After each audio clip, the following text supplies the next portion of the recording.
شیخ Saadi رحمۃ اللہ تعالی علیہ اپنی کتاب گلستان اور بوستان ان دونوں میں یہ حکایت نقل فرماتے ہیں کہ ایک روز قاضی کی عدالت میں کسی علمی مسئلہ پر گفتگو ہو رہی تھی۔ اس دوران ایک مفلوق الحال درویش بھی عدالت میں داخل ہوا اور کمرہ عدالت میں مناسب جگہ پر بیٹھ گیا۔ وہاں موجود دربانوں نے، ملازمین نے اس مفلوق الحال کی کیفیت اور حالت کو دیکھتے ہوئے اسے معمولی آدمی سمجھا اور اسے کہا کہ یہاں نہ بیٹھو، وہاں سے اٹھا کر اسے جوتوں میں جگہ دی اور وہ جوتوں کے قریب خاموشی سے بیٹھ گیا۔ اب وہاں جس علمی مسئلہ پر گفتگو ہو رہی تھی، کافی دیر اس پر گفتگو ہوتی رہی اور کوئی بھی اس مسئلے کا صحیح حل پیش نہ کر سکا۔ اس دوران وہ مفلوق الحال جو درویش تھا، اس نے یہ دیکھا کہ وہ آپس میں گفتگو کرتے ہوئے ان کی گردن کی رگیں پھولنے لگیں اور وہ غصے میں ایک دوسرے پر اپنی علمی برتری ثابت کرنے کی کوشش کرنے لگے، اور اس کیفیت میں ان کے منہ سے جھاگ بھی نکل رہا تھا اور غصے میں بھی تھے اور کوشش کر رہے تھے ہر ایک دوسرے پر اپنی علمی داغ بٹھانے کی۔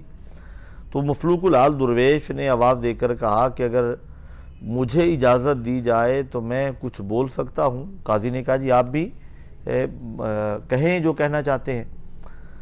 وہ مفلوق الحال درویش کو نشست پیش کی گئی اور وہاں بیٹھ کر جب انہوں نے گفتگو کی تو انہوں نے اس علمی مسئلے پر سیر اصل گفتگو کی اور اس کا بہترین حل پیش کیا۔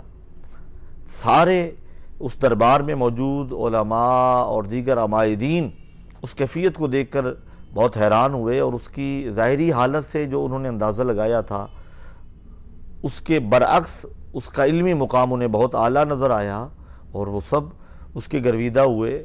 قاضی اٹھا اور اس نے اپنا جبہ اور دستار اتار کر اس مفلوق الحال درویش کو پیش کیا۔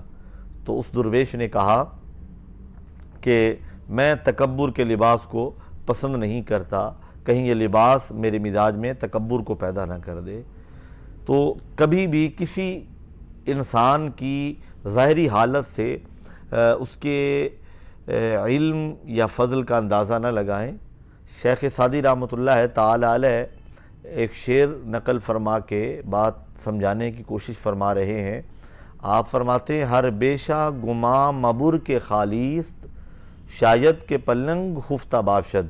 فرماتے ہیں کہ ہر جھاڑی کو یہ نہ سمجھ کہ وہ خالی ہے، ممکن ہے وہاں چیتا سویا ہوا ہو۔ اسی طرح کسی شخص کی ظاہری وضاقتہ اور مفلوق الحالی سے یہ اندازہ نہ لگائیں کہ وہ ادنا ہے یا اسے کچھ خبر نہیں ہے۔